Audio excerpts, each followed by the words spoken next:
it's just hugely important. And if you invest in yourself, nobody can take it away from you.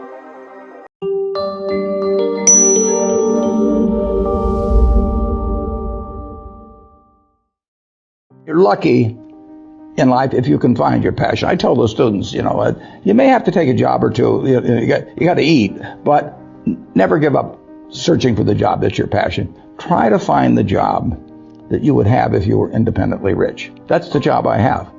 And when you find that job, the job that causes you to be excited every day and forget about the pay, and where you associate with people you love, doing what you love, it doesn't get any better than that. My partner Charlie is 89, and we were talking about that this weekend. I'm 82, he's 89.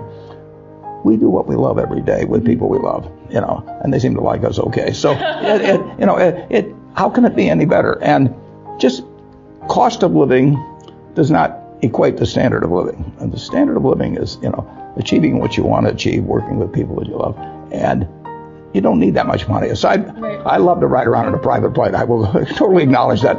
Leaving that out, I basically, leaving out taxes and charity and things like that, I can easily live on $100,000 a year. And I wouldn't live better if I had 8 houses, if I had, a 400-foot yacht or anything of the sort. I've been on 400-foot yachts and I've been in a lot of fancy houses, but I'm in a house that I bought 55 years ago. It's warm in the winter, it's cool in the summer, it has everything I wanted, plus it has all kinds of good memories. My kids have good thoughts about it. I can't imagine living any better. I paid $31,500 for it. I could pay $31 million for a house. The other thing is have the right heroes. I've always been lucky in that respect. And if the people you look up to are going to form your vision of what the world, how you want to be in later life. I'll give you 2 pieces of advice. I'd invest as much in myself as you can. You're your own biggest asset by far. You've got all kinds of potential. All the people in this room, you're lucky to be in this country, gotten a good education. But most people go through life using up a very, very small part of their potential. If somebody told me 10 years ago what was going to happen the next 10 years, we're going to make a lot of money in the bond market together, but there's always a reason afterwards. Tomorrow's paper will say stocks went down today because of, but they didn't write it this morning's paper. Stocks are going to go down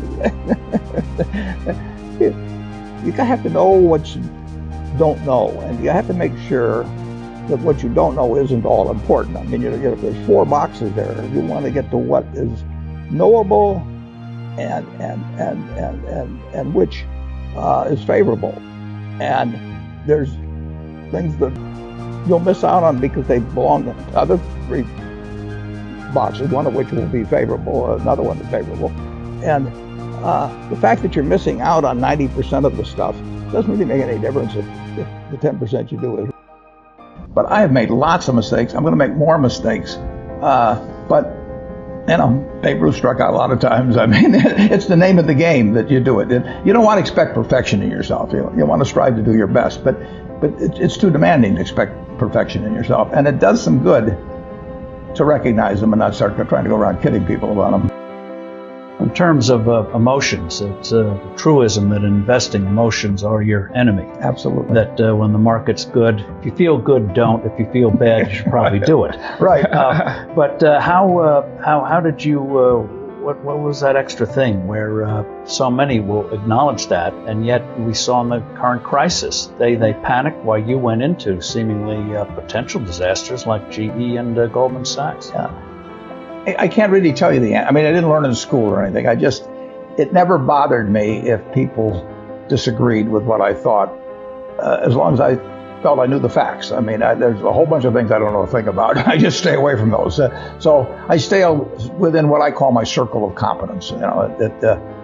Tom Watson said it best. He said, I'm no genius, but I'm smart in spots, and I stay around those spots. Well, I try and stay around those spots, and I just don't have a problem if somebody says, you're wrong on something. I go back and look at the facts, and I think that really is much more important, frankly, than having a few points of IQ or having an extra course or 2 in school or anything of the sort. You need emotional stability. The most important thing, aside from the things I've talked about already, is is really who you associate with. You want to associate with people that are better than you are. I mean, basically, you'll go in the direction of the people that you associate with, and you want to have the right heroes. You want people. If you want to emulate somebody, you better pick very carefully who you want to emulate. And when obviously you can't pick your parents. They're going to have an enormous influence on you, but you don't get a choice on that. But you get choices as you go down the line, and who you admire, who you want to copy, and the most important for most people in terms of that decision is their spouse. It's also important in terms of a partner in business, but the partner in life is the most important one. You want to pick a spouse that's better than you are. Everything you do learn is cumulative. I mean, that doesn't mean that industries stay good forever or businesses stay good forever, but learning to think about business models.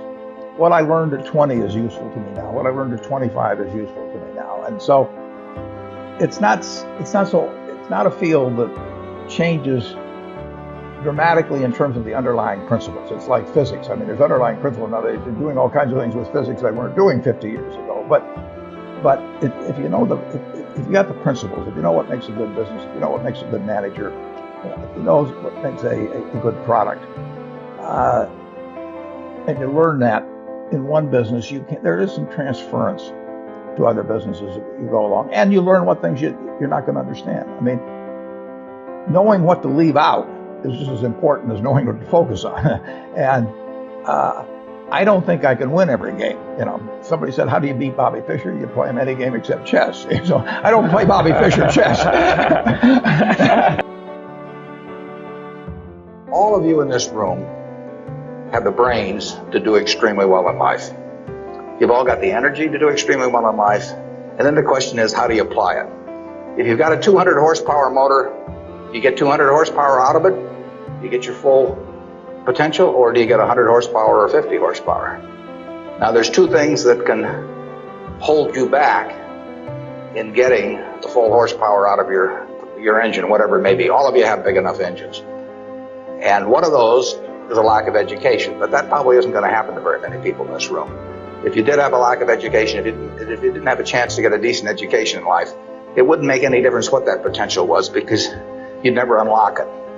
But the second most important thing, and equally as important, is in terms of the habits that you develop, in terms of what you do with yourself.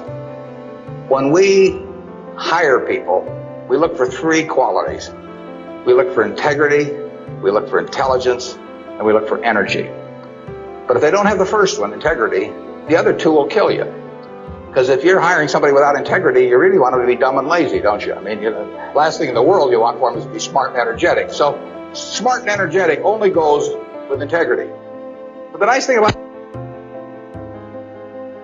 you make your own decision on that. You can't change your IQ or how far you can throw a football or how high you can jump or the color of your hair very easily. But you can elect to have integrity that matches anybody else's. And if you match that with intelligence, which you have, and energy, which you have, you will get an extraordinary result, and you'd be very foolish to sell me 10% of yourself for $50,000. If you make money with money, you get taxed at very low rates, 15% dividends and capital gains, no payroll tax. If you make money with muscle or hard work or sweat of your brow, you get taxed at rates that move on up. And most of the people, the middle class, gets taxed at rates of either 15 or 25 on their income tax, but then they get really hit hard on the payroll tax, and that's what brings the rates in our office up to an average of 36% if you leave me out.